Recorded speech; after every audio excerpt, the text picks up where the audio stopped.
Chapter 10. Father to the fatherless. Being a father does not mean to have biological children. Equally, fatherless does not imply the lack of a biological father. Fatherhood is about nurturing. The father is the fundamental component in the growth of a child in biblical contemporary human history. However, the devil has always sought to silence the voice of a father figure by attacking men right from birth when they are still boys. Remember the case of Pharaoh. He wanted every boy child born on Israelite killed, but God miraculously saved Moses, who delivered the Israelite. Herod did the same thing at birth of Jesus, but again, God's plan can never be thwarted by the devil. In contemporary human history, men are captured and enslaved or drafted into wars where deaths were imminent. We need to have this background in our mind to understand the why of things. Sometimes we need just the presence of a dad, a lion, just to feel secure when we are afraid. Children always desire this father figure to get approval or just receive attention. As insignificant as it may sound, lack of this in many homes where parents' career is leadership. In church, social or political leadership, many children feel left out since the demand on their parent attention by the people they serve is too high.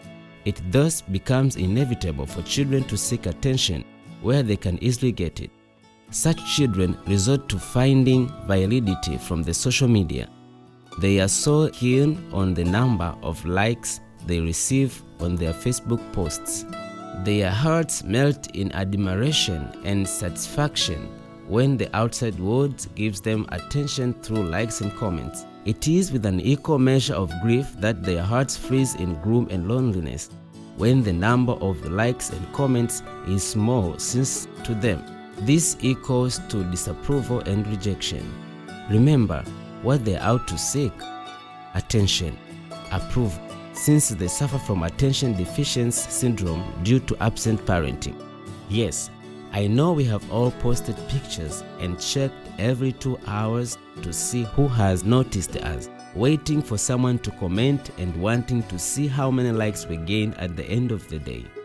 Better yet, you sometimes picture perfect yourself by liking your own pictures. It's okay, you are not alone. Sometimes we stand up to fill the voids left in our lives. We have to first approve ourselves before we can seek other people's approval. Have you ever given a thought to the command, love your neighbor as you love yourself? This is what it simply means. You have to love yourself first. Then with an equal measure, go ahead and love your neighbor.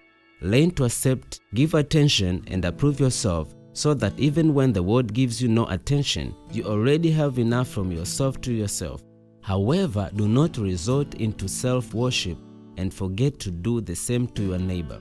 You never know how many lives of young people you will touch by loving them as you love yourself. You can be that refreshing drop of water to that youngster who is thirsty and dry for love and attention. If you are not careful, that void of desire for approval in you gets filled by people who lust for you. These predators easily get you because they tell you the sweetest words you wish you were told while growing up. Though now you are hearing them from the wrong company, they deeply comfort you since you have never heard them from the right people. Why didn't they say them to you? Is it time they never heard for you? The demanding lifestyles, pressures of some parents, and failure to strike a balance between family, work, or ministry is the primary cause of this poor state of affairs. I think this is where the idea of kissing 1,000 frogs comes in. I know you are already guessing where I'm heading with this, right? I sought out the sweetest lies, wanted to kiss 1,000 frogs to get to my prince.